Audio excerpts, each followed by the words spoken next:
Honorable Prime Minister, we the people of Andhra Pradesh will be forever indebted to you, sir. ఈ విధంగా పెద్ద ఎత్తున ఆంధ్ర రాష్ట్ర అభివృద్ధికి తోడ్పడుతున్న మీకు రాష్ట్రంలో ముఖ్యమంత్రి పవన్ కళ్యాణ్ గారు, ఉప ముఖ్యమంత్రి ముఖ్యమంత్రి చంద్రబాబు నాయుడు గారు, ముఖ్యమంత్రి నారా చంద్రబాబు నాయుడు గారు, ఉప ముఖ్యమంత్రి పవన్ కళ్యాణ్ గారి సారథ్యంలో, యువ నాయకుడు లోకేష్ గారి సారథ్యంలో ఆంధ్ర రాష్ట్రంలో జరుగుతున్నటువంటి ప్రగతికి మీ సహాయ సహకారాలు ఎప్పుడూ కావాలని ఈ సందర్భంగా కోరుచూ సెలవు తీసుకున్నాను. జై హింద్, జై Bharat. Thank you, sir. Thank you very much. Honorable Union Minister for Civil Aviation, Sri Kinjarapu Rammohan Naidu గారిని మాట్లాడవలసిందిగా మనవి.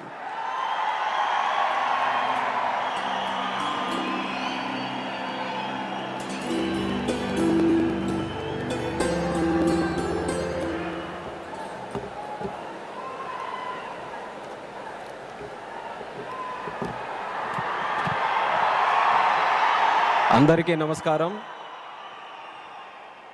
కోట్లాది మంది దేశ ప్రజల తాలూకా ఆశయాలకు ప్రతీక, దేశ సమగ్రత కోసం, దేశ భద్రత కోసం, దేశ భవిష్యత్తు కోసం ప్రతీగా నిలిచినటువంటి ప్రధాన సేవకుడు, మనమందరం కూడా అభిమానించే నాయకుడు, మనమే కాదు ప్రపంచం గర్వించదగ్గ నాయకుడు దేశ ప్రధానమంత్రి నరేంద్ర మోదీ గారు. అలాగే విజనరీ నాయకుడు, నవ్యాంధ్రప్రదేశ్ నిర్మాత మన ప్రియతమ ముఖ్యమంత్రి వర్యులు నారా చంద్రబాబు నాయుడు గారు. అలానే మన ఉప ముఖ్యమంత్రి వర్యులు, ఆయనకి పదవులతో పని లేదు, జనం కోసం నిత్యం జీవించేటటువంటి జనసేనాని పవన్ కళ్యాణ్ గారు, రాష్ట్ర గవర్నర్ గారు అబ్దుల్ నజీర్ గారు, అలాగే వేదికలు అలంకరించినటువంటి కేంద్ర మంత్రులు, అలాగే మన తెలుగు యువతకి ఒక ఆదర్శప్రాయమైనటువంటి నాయకత్వంతో ముందుకు నడిపిస్తున్నటువంటి సోదరులు నారా లోకేష్ అన్న గారికి, ఎంపీ కలిశెట్టి అప్పలనాయుడు గారికి, ఎమ్మెల్యే మాధవమ్మ గారికి, అలాగే ఇక్కడికి విచ్చేసినటువంటి ఎంతోమంది జనప్రతినిధులకి, ఇక్కడికి విచ్చేసినటువంటి నా ఉత్తరాంధ్ర సోదర సోదరిమల్ల అందరికీ కూడా నా హృదయపూర్వకమైనటువంటి నమస్కారాలు తెలియజేసుకుంటున్నాను. ఒక 12 సంవత్సరాలైతే ఒక పుష్కరం అంటాం, 100 సంవత్సరాలైతే శతాబ్దం అంటాం. అలాంటిది యుగానికి ఒక్కసారి వచ్చేటటువంటి కార్యక్రమం అల్లూరి సీతారామరాజు విమానాశ్రయం ప్రారంభోత్సవ కార్యక్రమం అని గర్వంగా ఈ ఉత్తరాంధ్ర బిడ్డగా, మీతో పాటు ఇక్కడ పుట్టినటువంటి వ్యక్తిగా, కింజరాపు ఎర్రన్నాయుడు గారి తాలూకా బిడ్డగా ఈరోజు గర్వంగా ఉందని కూడా ఈ సందర్భంగా తెలియజేసుకుంటున్నాను. ఉత్తరాంధ్ర అంటే ప్రతి ఒక్కరు కూడా ప్రపంచం వైపు చూసేవాళ్ళు. మనకి పని కావాలన్నా, మనకి ఏ అవకాశం కావాలన్నా, మనకి పొట్ట గడవాలన్నా, ఏ కార్యక్రమం చేయాలన్నా సరే ఉత్తరాంధ్ర అంతా కూడా ప్రపంచం వైపు చూసేది. కానీ ఈరోజు మన భోగాపురం ఎయిర్పోర్ట్ చూసిన తర్వాత ప్రపంచం ఉత్తరాంధ్ర వైపు చూస్తుందన్నది గర్వంగా మన అందరం కూడా తెలియజేసుకోవాలి. అవకాశాల నిధిగా భోగాపురం విమానాశ్రయం మన ప్రధానమంత్రి గారి చేతుల మీదుగా ఈరోజు ప్రారంభోత్సవం కానుంది. అలాంటి విమానాశ్రయం ఒక 77,000 చదరపు అడుగులతో తయారవుతున్నటువంటి విమానాశ్రయం సుమారు 60 లక్షల కెపాసిటీతో తయారవుతుంది. ఎంఆర్ఓ కానీ ఎంతోమంది యువతీ యువకులకి ఉద్యోగాలు ఇచ్చే అవకాశం ఇక్కడ కలగబోతుంది. ఎడ్యూసిటీ ద్వారా రేపు భవిష్యత్తులో ప్రపంచంలో ఉన్నటువంటి ఏవియేషన్ వర్క్ ఫోర్స్కి ట్రైనింగ్ మన ఉత్తరాంధ్రలో, మన భోగాపురంలో జరగబోతుందనడానికి కూడా నేను ఎంతో గర్వపడుతున్నానని తెలియజేస్తున్నాను. అటువంటి ఉత్తరాంధ్ర ప్రాంతంలో ఈరోజు ఈ భోగాపురం ఎయిర్పోర్టు మన అందరికీ కూడా సింహద్వారంలా ఉందని తెలియజేస్తున్నాను.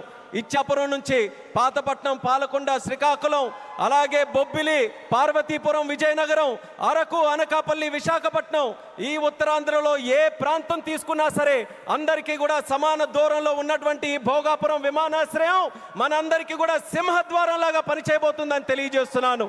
అలాగే మీ అందరికీ కూడా తెలుసు, కలియుగ వెంకటేశ్వర స్వామి ఆలయానికి వెళ్తే సంవత్సరానికి ఒకసారి వైకుంఠ ఏకాదశి నాడు ఉత్తర ద్వారం తెరుచుకుంటుంది. అలా మన ఆంధ్రప్రదేశ్ అభివృద్ధి కోసం ఈరోజు ఉత్తర ద్వారంలో మన భోగాపురం ఈరోజు మనందరికీ కూడా తెరవబోతుంది. ఎంతో కాలం నుంచి ఎదురు చూపులు చూసాం మన ఉత్తరాంధ్రలో. ఆఖరికి గతంలో మీరు చూసుకుంటే కొంతమంది నాయకులు దీన్ని కించపరుస్తూ, విమర్శిస్తూ, ఈ ప్రాంతాన్ని కించపరుస్తూ ఎయిర్ బస్సు కూడా తిరగని ప్రాంతమని వెక్కిలి నవ్వులు నడిచారు. ఈరోజు వాళ్ళకి కళ్ళు తెరిచి చూడమంటున్నా ఎయిర్ బస్సులు దిగే ప్రాంతంగా ఉత్తరాంధ్ర మారింది.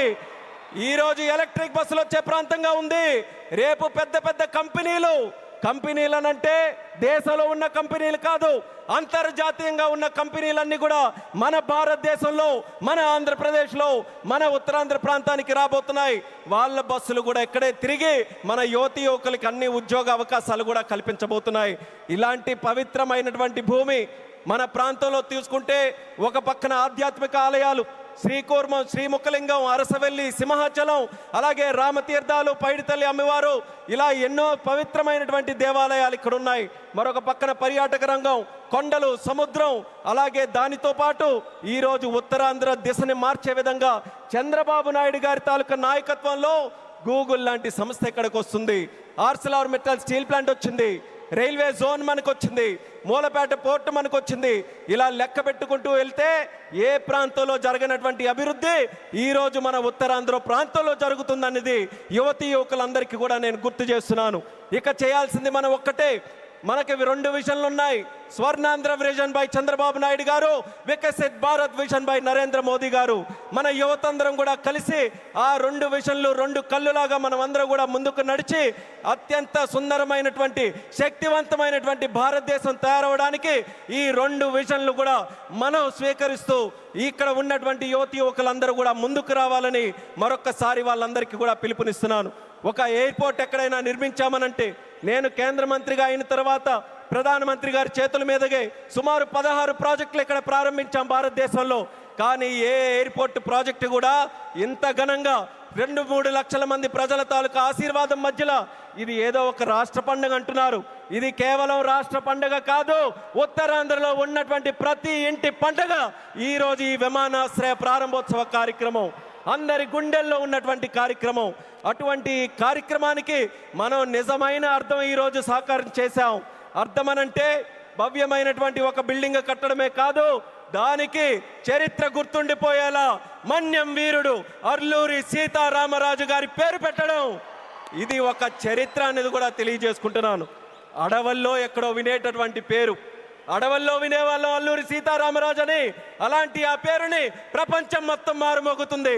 అమెరికా వెళ్ళినా, ఆస్ట్రేలియా వెళ్ళినా ఎక్కడికి వెళ్తున్నారనంటే అల్లూరి సీతారామరాజు గారి తాలూకా గడ్డ విమానాశ్రయానికి మేము వెళ్తున్నామని మన యాత్రికులందరూ కూడా గర్వంగా చెప్పుకునే స్థాయిలో ఈరోజు ఆ పేరును కూడా మన నరేంద్ర మోదీ గారి తాలూకా అధ్యక్షన కేంద్ర ప్రభుత్వం అంగీకరించి ఈరోజు పెట్టింది. ఇంత ఫోకస్ మన ఉత్తరాంధ్రలో పెట్టిన తర్వాత మీ అందరికీ కూడా ఒక్కటే తెలియజేస్తున్నాను, ఇంకా మనం ఎక్కడ కూడా ఆగకుండా ఉత్తరాంధ్రకి కళలకి రెక్కలు వచ్చే విధంగా మనమందరం కూడా ముందుకు వచ్చి ఈ అవకాశాలన్నీ ఎవరి కోసం? ఇవి రాజకీయ అవకాశాలు కాదు, ప్రజల కోసం, యువత కోసం పెట్టినటువంటి అవకాశాలు. ఆ అవకాశాలని మనం అందిపుచ్చుకొని ప్రపంచంలో ఏ ఏ ప్రాంతాల గురించి మనం మాట్లాడతాం, ఇది ఎలా డెవలప్ అయింది, అది అలా డెవలప్ అయిందని బాధ్యత మనం తీసుకుందాం. నాయకులుగా వాళ్ళ తాలూకా నిర్ణయాలను మనకి చెప్పారు, వాళ్ళ మాట నిలబెట్టుకున్నారు, అభివృద్ధి ఇక్కడికి తీసుకొని వచ్చారు. ఇక పని చేయాల్సింది